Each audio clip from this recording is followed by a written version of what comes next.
तो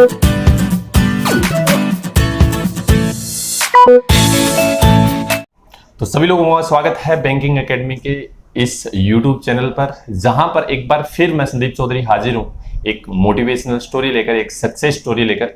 जी हाँ, मेरे साथ जुड़े हुए हैं बैंकिंग एकेडमी के एक ऐसे स्टूडेंट जिन्होंने बहुत स्ट्रगल के बाद, बहुत मेहनत के बाद कह सकता हूं कि एक ऐसी नौकरी हासिल की, एक ऐसा जॉब हासिल किया है जो हर किसी का सपना होता है कि मैं भी इस जगह पर पहुंचूं। जी हाँ, कौन सी पोस्ट पे है, कहां पर है, ये कहानी ये खुद जाहिर करेंगे। मेरे साथ है हार्दिक।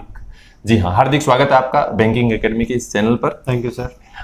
तो हार्दिक, पहले तो आपको और आपके पूरे परिवार को बधाई कि आपने जिस तरीके से मेहनत करके, जिस एक मतलब कि माहौल से निकलकर आपने ये मुकाम हासिल किया है। तो मैं आपसे देखो यही पूछना चाहूंगा सबसे पहले तो कि आपके शायद 7 से 8 एग्जाम निकले थे। जी सर। कौन सी जॉब कर रहे हो अभी? अभी EPFO में हूँ, वो सेंट्रल गवर्नमेंट की जॉब है। अभी मुंबई में पोस्टिंग है मेरी। बढ़िया, ऑफिसर की पोस्ट है। अच्छा, वैसे तो क्या है कि पर्सनल क्वेश्चन नहीं पूछना चाहिए, तो मैं इतना पूछना चाहूँ, पैकेज क्या रहता है इसका, स्टार्टिंग पैकेज? अभी मेरी ज्वाइनिंग हुई थी 83,000 के अराउंड स्टार्टिंग में था। अभी 94-95,000 पर मंथ है। मतलब लगभग अगर पैकेज की बात की जाए तो ये लगभग हो गया आपका 11 साढ़े 11 लाख 12 लाख रुपए, 12 लाख के करीब पहुंच गया। जैसे साल के 12 लाख रुपए मिलते हैं ना। तो कहने का मतलब कि ये जॉब हर कोई पाना चाहता है, EPFO। जी हाँ, मैं बताना चाहूंगा EPFO के अंदर ऑफिसर की पोस्ट पर है। जिस दिन ये बैंकिंग एकेडमी को छोड़कर जाते हैं उस दिन इनके हाथ में 8 कॉल लेटर थे कि कौन सी जॉब ये ज्वाइन करेंगे। तो मैं इनसे एक एक करके पूछना चाहूंगा कि कहां से इन्होंने जर्नी स्टार्ट की, किस तरीके से इनके मन में ख्याल आया कि कैसे प्रिपरेशन करना है या क्या करना है मुझे लाइफ में। ठीक है, तो वो सारे क्वेश्चन आपके सामने मैं पूछूंगा और ये अपने जो जवाब देंगे किस तरीके से, यानी कि इनके मन में एक ख्याल आया, किस तरीके से प्रिपरेशन की, क्या क्या चीजें ध्यान में रखी और किस तरीके से इस मुकाम पर पहुंचे हैं। तो हार्दिक, सबसे पहले तो मैं यही पूछना चाहूंगा कि आपने जो ये आपके मन में किस तरीके से ख्याल आया कि मुझे प्रिपरेशन करनी चाहिए गवर्नमेंट जॉब की। मे भी आपके फैमिली के अंदर भी आपके मम्मी पापा भी गवर्नमेंट जॉब में ही है ना? मेरे मम्मी पापा दोनों गवर्नमेंट। ओके, टीचर हैं दोनों लोग? ओके, बहुत बढ़िया। और आप अकेले हो फैमिली में? हाँ। ठीक है, मीन्स कि आपको जरूरत नहीं थी वैसे जॉब करने की, है ना? क्योंकि उनकी सैलरी आ रही थी। नहीं सर, वो सेल्फ इंडिपेंडेंट बनना था, वो तो जरूरी उसके लिए वो बहुत जरूरी है सर। हाँ, नहीं वो जरूरी है, लेकिन जरूरत नहीं थी वैसे अगर कहें तो, है ना? क्योंकि अगर मेरे मम्मी पापा होते तो मैं शायद क्या है कि अगर वो दोनों गवर्नमेंट जॉब में होते तो मैं नहीं करता होता, है ना? तो कहीं ऐसा मन में ख्याल आ जाता है कभी कभार, जिस बच्चे के मम्मी पापा दोनों जॉब में होते हैं तो वो सोचते हैं कहाँ जरूरत है कि 40-50 हजार मम्मी लेके आ रही है, 50 हजार पापा लेकर आ रहे हैं, 1 लाख रुपए और अकेला हूँ तो मेरे लिए लेकर आ रहे हैं, ना? तो वो मौज मस्ती करता है। ठीक है, लेकिन आपके मन में एक प्रिपरेशन का ख्याल कैसे आया? वो उनको देख के ही आया कि मेरे मम्मी पापा, हम ऐसे परिवार से हैं जो मतलब एकदम नीचे से उठे हैं, तो बहुत स्ट्रगल किया है मेरे मम्मी पापा ने। तो उनकी लाइफ, स्टार्टिंग की लाइफ मैंने देखी हुई है, तो उसके लिए इसलिए फिर मैंने डिसाइड किया कि वो नीचे से अभी जिस पोजीशन पे आए हैं मुझे उससे भी ऊपर लेके जाना है। तो इसलिए उनको और अच्छे तरीके से उनके जो सपने हैं वो पूरे करने हैं। ओके, तो आपको किसने सजेस्ट किया कि आप बैंक की तैयारी करो? क्योंकि आपके सामने तो ऐसे और भी चीजें थी, आप होप्सो की, आपका क्या बीटेक किया हुआ है? बीटेक। तो आप प्राइवेट कंपनी के अंदर शायद जॉब करके आए थे, प्राइवेट जॉब भी कर रहे थे, अच्छा खासा आपका पैकेज भी था, लेकिन कैसे ख्याल आया कि मुझे बैंक की ही प्रिपरेशन करनी है? बैंक की प्रिपरेशन इसलिए कि मेरी प्राइवेट में जहाँ पे था उसमें मेरी जॉब प्रोफाइल ऐसी हो गई थी कि पर्सनल इश्यूज आने लगे थे, तो इसलिए फिर मैंने ये डिसाइड किया कि ये गवर्नमेंट जॉब में ही जाना है। और बैंकिंग एकेडमी का नाम मैंने ऑनलाइन प्लेटफॉर्म्स और फ्रेंड्स फैमिली वो सबसे सुना हुआ था, तो नाम भी था, तो इसलिए फिर मैंने डिसाइड किया कि बैंकिंग एकेडमी में बैंकिंग के क्लास अच्छे चलते हैं। तो फिर मैंने 2018 में ज्वाइन कर 2018 में ज्वाइन किया। 2018 कौन से मंथ में? थोड़ा बहुत जुलाई एंड में किया था। जुलाई एंड में किया था। मीन्स कि आप अगर कहूँ तो 2018 के लगभग एग्जाम आपके सामने थे, क्योंकि लगभग प्री एग्जाम जो है सिर्फ SBI को छोड़कर उसके बाद ही होते हैं, जुलाई के बाद। तो कितने एग्जाम आपने 2018 में दिए थे? पहले तो 2018 में 4 से 5 एग्जाम दिए थे, उसमें सिर्फ एक ही प्रीलिम्स निकली थी 2018 में। मीन्स कि 2018 में 4-5 एग्जाम दिए, सिर्फ एक प्रीलिम्स निकला एक प्रीलिम्स निकली थी। ओके, लेकिन 2019 में 2019 में सारी एग्जाम क्लियर हुई थी, SBI PO छोड़ के सारे एग्जाम SBI क्लर्क सारे क्लियर हुआ था, RRB PO clerk PO clerk दोनों हुआ था, IBPS PO क्लर्क PO की मेरे उस टाइम तक मेरा ये EPFO का सिलेक्शन आ गया था, तो इसलिए उसके मेंस पे इतना मैंने ध्यान नहीं दिया, ध्यान दिया ही नहीं मीन्स की, है ना। ओके, तो EPFO आपका मीन्स की जैसे एग्जाम आपने प्री दिया था, तो प्री के अंदर कितनी मेरिट गई थी? प्री के अंदर उसका कट ऑफ 95 था आउट ऑफ 100। 100 में से 95 कट ऑफ था EPFO का। आपके कितने हैं? मेरा OBC कैटेगरी में है, तो उसका 92 था मेरा। 92 था, 92 कट ऑफ 92 कट था। ऑफ 92। और आपके कितने हैं? 92.25। 20 मीन्स की 0.25। वो भी देखो, सबसे बड़ी चीज यही होती है ना कि चाहे कितना भी हो, कोई भी कैटेगरी से हो, लेकिन आपके 92.25 मार्क्स आए हैं तो वो भी बहुत बड़ी बात है कि 100 में से लेके आए, तो कहीं ना कहीं मैथ, रीजनिंग, इंग्लिश तीनों सब्जेक्ट आपके अच्छे थे तो ही तो आप आए हैं ना, है ना। क्योंकि बहुत सारे स्टूडेंट ऐसे होते हैं कि जो क्या बोलते हैं कि अगर सर मैथ और रीजनिंग के अंदर हम 35 यानी कि 70 ले आएंगे, इंग्लिश के अंदर 10 मार्क या 15 मार्क्स आ जाएंगे तो आराम से क्लियर हो जाएगा। लेकिन आपके माइंड में ये चीजें जो है वो कभी आई नहीं। ऐसा कोई सेक्शनल कट ऑफ रखना है ऐसा नहीं, मैंने सारे सब्जेक्ट्स में इक्वली मेहनत करी थी। आप जैसे तैयारी कर रहे थे उसमें कितना टाइम देते थे पढ़ने को? क्योंकि मैं देखता था आप मॉर्निंग में 7 बजे एकेडमी आते थे, जब तक हम लोग नहीं पहुंचते थे, और शाम को भी आप लगभग सबसे लास्ट में आप ही जाते थे सारे बच्चों में से। तो सारा दिन पूरा दिन मतलब मेरा फोकस यही था कि मुझे कैसे भी करके ये गवर्नमेंट जॉब लेनी थी। ओके। तो बाकी चीज़ों के लिए मैं टाइम निकालता था पढ़ाई में से। मतलब ऐसा नहीं था कि पूरे दिन के शेड्यूल में से मैं पढ़ाई के लिए टाइम निकालूंगा 5-6 घंटे, ऐसा नहीं था। मैं पढ़ाई पूरे टाइम करता था, उसमें से कुछ टाइम पर्सनल एक्टिविटीज के लिए निकालता था। ओके, मींस कि क्या करना है, घर वालों को टाइम देना है, घर वालों के लिए या खाने के लिए, और बाकी सब टाइम निकालता था पढ़ाई में से। ओके, तो इसमें जब आप एकेडमी के अंदर आए थे तो मैं देखता आपका एक ग्रुप भी बना था, है ना। आपके साथ 4-5 लड़कियां थी, 2-3 लड़के थे, आप लोग बैठ के पढ़ते थे। तो उनमें कोई ऐसा स्टूडेंट जो अभी भी जॉब नहीं लगा हो? नहीं, हमारे ग्रुप में सारे सब लग कहीं ना कहीं सेट हो गए हैं। शायद आपके ग्रुप में एक कृष्णा ओझा नाम की एक लड़की, वो शायद RBI में। ओके, मीन्स की अच्छी पोस्ट पे सब लोग चले गए हैं। तो आप ये बताइए कि बहुत सारे लोग इस समय ये वीडियो आपका देख रहे होंगे, या हम रिकॉर्ड करके इसको जैसे रखेंगे तो बहुत सारे बच्चे जो है इस वीडियो को देखेंगे, तो हर किसी के मन में ख्याल आता है कि मैं मेरे सब्जेक्ट यानी कि मेरा जो वीक पॉइंट है उसको किस तरीके से अच्छा कर पाऊँ, किस तरीके से उसको एक अच्छे लेवल तक लेके जाऊँ ताकि मेरे अच्छे मार्क्स आने लगे। तो शुरू करूंगा मैं सबसे पहले रीजनिंग के अंदर। तो रीजनिंग के अंदर किस तरीके की आपने प्रिपरेशन की?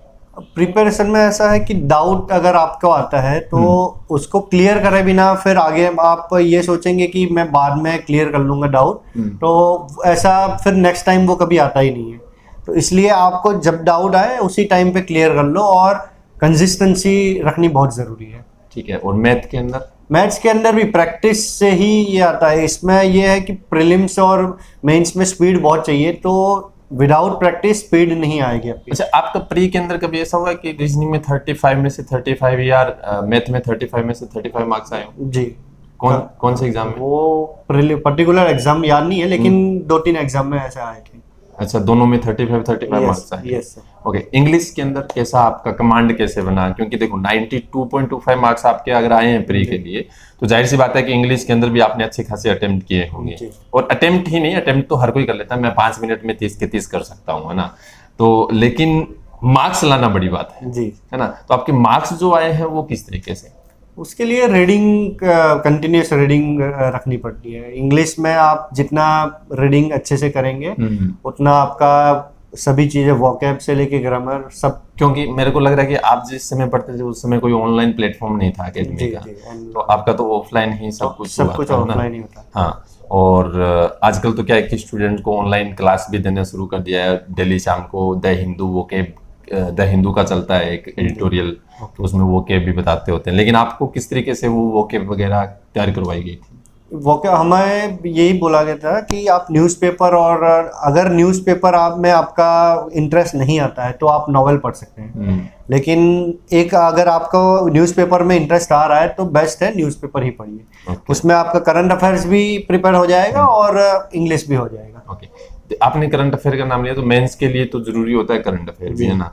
तो करंट अफेयर की तैयारी के लिए कितना टाइम मिलता था उस समय? क्योंकि अभी तो देखो कि ऑनलाइन क्लास जब से शुरू हुई है तो रेगुलर बेस पे करंट अफेयर की क्लासें बच्चों को प्रोवाइड करवाई जा रही है, और शायद उस समय मुझे मालूम है कि कुछ एग्जाम तो ऐसे थे जिनके लिए 7 से 8 दिन मिलते थे आपको करंट अफेयर के लिए। तो किस तरीके से आपने प्रिपरेशन की इस सब्जेक्ट की? वही है कि आपको मैंने ये सोच के नहीं करंट अफेयर्स किया था कि मेंस में आएगा तो उस टाइम पे प्रिपरेशन कर लूंगा। और आपकी कोई भी एग्जाम हो, मेंस आपको निकालने में एक ही सब्जेक्ट हेल्प करेगा, वो है करंट अफेयर्स।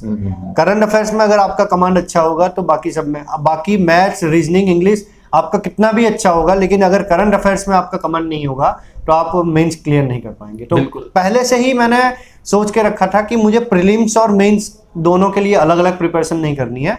मैं करंट अफेयर्स भी पहले से ही कर रहा था। ओके, मेंस की शुरू से आपने शुरू से ही कर रहा। ऐसा हुआ भी है।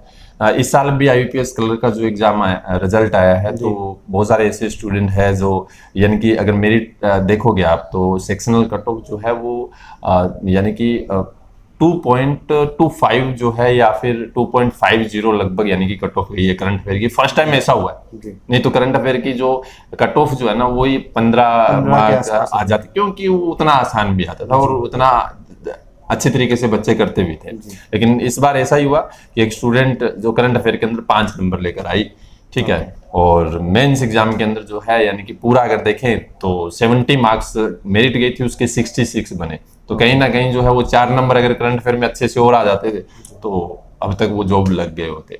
तो ये चीजें मैटर भी करती है। जाहिर सी बात है कि कहीं ना कहीं अगर हम बात करें तो आपने जैसे बताया कि सर शुरू से प्रिपरेशन शुरू की थी, अच्छे तरीके से करंट अफेयर भी पढ़ा, ठीक है, इसके साथ मैथ, रीजनिंग, इंग्लिश चलते ही था। तो जैसे आपने एग्जाम क्लियर किए तो जिसमें आप ज्वाइनिंग कर रहे थे तो कितने ऐसे कॉल लेटर थे आपके सामने जॉब थी कि मैं कौन सा चूज करूं इसमें से? मेरे पास इसके अलावा और 7 कॉल लेटर था, तो वो मैंने छोड़ दिया था ईपीएफओ के चलते। क्योंकि जाहिर सी बात है ईपीएफओ एक सेंट्रल गवर्नमेंट है और ऑफिसर की है, पोस्ट भी अच्छी है, और जिस चीज के लिए हम तैयारी करते होते हैं, जिस चीज के लिए हम जाते होते हैं वो है मेन पैसा, और पैसा भी इसमें बहुत अच्छा है, ठीक है। यही अगर आप बैंक में लगते तो शायद आपको कम से कम 5 से 6 साल बाद आपकी सैलरी इतनी होती, और इसमें स्टार्टिंग में ही इतनी सैलरी है। और जाहिर सी बात है मुंबई में रह रहे हो तो वहाँ के हिसाब से आपको रहने का, खाने का, पीने का वो भी अलग से मिलता होता है ना। तो जैसा आपने बताया कि सर जो पे है वो लगभग यानी कि 12 लाख रुपए एनुअल पैकेज आपका लगभग है, ठीक है। चलो, और हार्दिक लास्ट क्वेश्चन, बच्चों को आप कुछ ऐसा कुछ कहना चाहो कि हाँ आप जिस तरीके से तैयारी कर रहे होते हैं तो क्या चीजें ध्यान में रखनी चाहिए, 1-2 वर्ड ऐसे बोल सकते हो? सबसे मतलब इम्पोर्टेंट चीज़ है कंसिस्टेंसी और डेडिकेशन।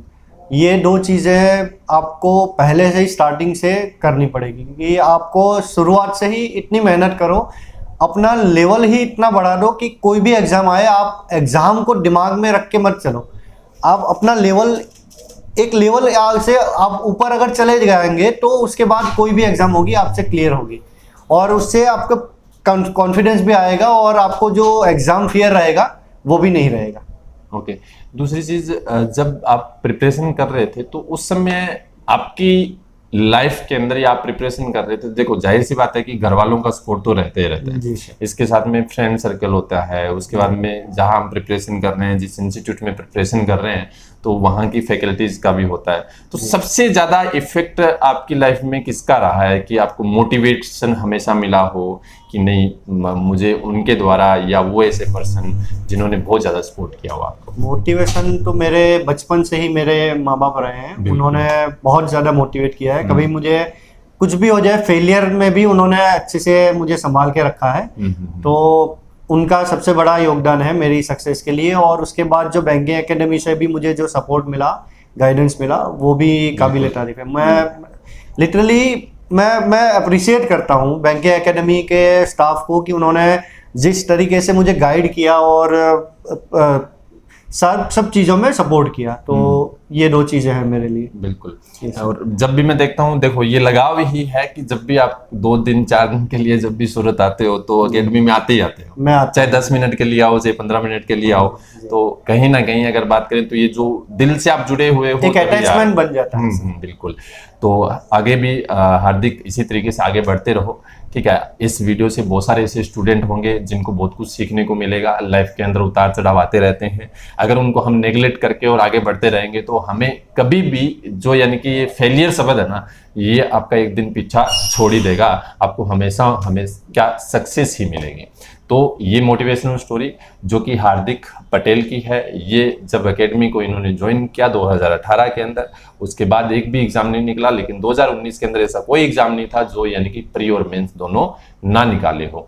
उसके बाद अभी ईपीएफओ के अंदर ये फाइनली ऑफिसर के पोस्ट पे है।